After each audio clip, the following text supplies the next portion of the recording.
Welcome to মেকটুস।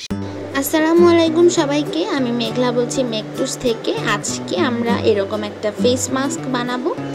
তো বৈশাখের যে বড় বড় ফেস মাস্কগুলো হয় সেগুলো হচ্ছে পেপার ম্যাচ দিয়ে করে, তবে আজকে আমি খুব সিম্পল করে এই ফেস মাস্কটা বানাবো, যেটা আসলে সবাই বানাতে পারবে একটু চেষ্টা করলেই।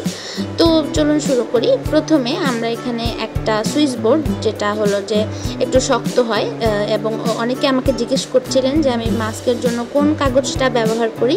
তো আমি এখানে সুইচ বোর্ড ব্যবহার করি, অথবা আরেকটা কাগজ আছে মাউন্ট বোর্ড, সেটা আপনারা ব্যবহার করতে পারেন। সুইচ বোর্ড অথবা মাউন্ট বোর্ড, এই দুটোতেই মাস্কের শেপ অনেক সুন্দর হয়ে বসে।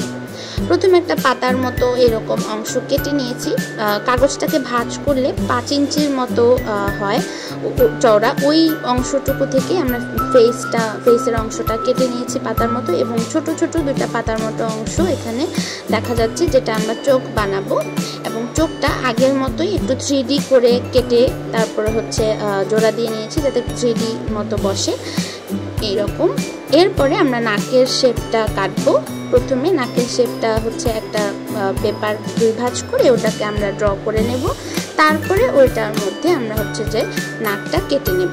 এই যে এইভাবে নাকের শেপটা একটু দেখলেই বুঝবেন আপনারা। এরকম পেন্সিল দিয়ে আগে আমি এঁকে নিয়েছি, এরপর আমি কেটে জাস্ট বসিয়ে দেব। তো প্রথমে আমি সবগুলো অংশই কেটে কেটে নিচ্ছি, এবং এরপরে আস্তে আস্তে আমরা একটা একটা করে জোড়া দেব। এখানে ছোট্ট একটা অংশ যেটা ঠোঁটের জন্য আমরা কেটে নিচ্ছি, আর দুটো হাফ সার্কেল আমরা কেটে মাঝখান থেকে ভাঁজ করে এরকম 3D বানিয়ে নেব, যেটা আমরা কানের অংশ হিসেবে ব্যবহার করব।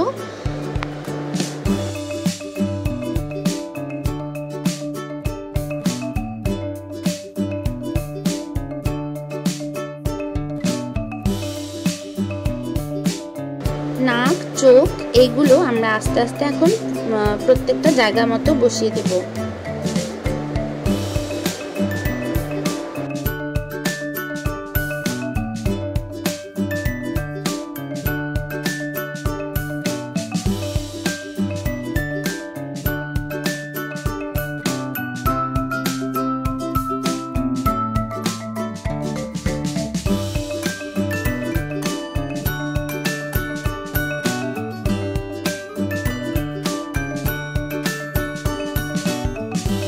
আরেকটা অংশ যেটা হাফ সার্কেলের মতো হবে, 2 পাশে একটু চওড়া, এই যে এইরকম, এটাকে আমরা মাথার অংশ হিসেবে বসাবো, যেটা মাথার চুল, এবং এরকম একটা গোল অংশ কেটে খোপার মতো লাগিয়ে দেব। এই যে আমাদের মাস্কটা প্রায় বানানো হয়ে গিয়েছে। এখন আমরা এটাকে কালার করতে চলে যাব। তো এখানে আমি আগে থেকে একটা বানিয়ে রেখেছিলাম, এটা একটু চওড়া ফেসটা, আর এইটা একটু চিকন টাইপের ফেস। তো আসলে এটা ডিপেন্ড করে আপনি কীরকম বানাতে চাইছেন, আপনি আপনার পছন্দ মতো আসলে ফেসের শেপটা দিতে পারবেন। এখন আমরা চলে এসেছি কালার করতে। তো কালার করার সময় সবসময় আমি যেটা বলি যে কালারটা একান্তই নিজের মতো, ডিজাইন একান্তই নিজের মতো করে দিতে হবে। এই জন্য আমি এখানে প্রথমে একটা পিঙ্ক কালারের বেজ ইউজ করেছি, যেটা আমি ফেসের কালার হিসেবে রেখেছি, এবং এর উপরে কিছু অরেঞ্জ কালার দিয়ে ডিজাইন এঁকে নিচ্ছি।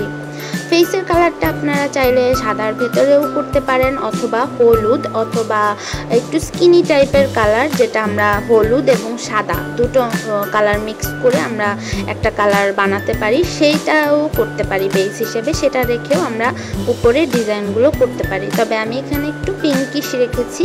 আমার কাছে একটু কালারফুল রাখতে মন চেয়েছে, এই জন্য আমি পিঙ্ক রেখেছি। এরপরে এখন আমি এখানে ডিজাইনগুলো একেবারে পুরোটাই অরেঞ্জ দিয়ে আউটলাইন করে দিচ্ছি, কিছুটা সাদা ডট ব্যবহার করেছি।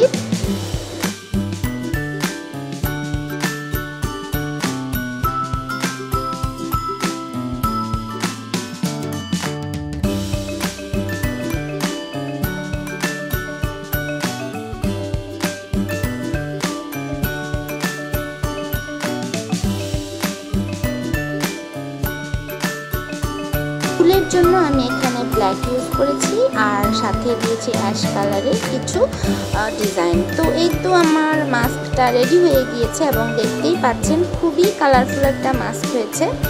এইটা চাইলে আপনারা যে দেয়ালের যে কোনো জায়গায় ঝুলাতে পারেন, অথবা ঠিক আমার মতো এরকম ঘরের এক কোণে কিছু গাছপালার সাথেও রেখে দিতে পারেন, দেখতে ভালোই লাগে।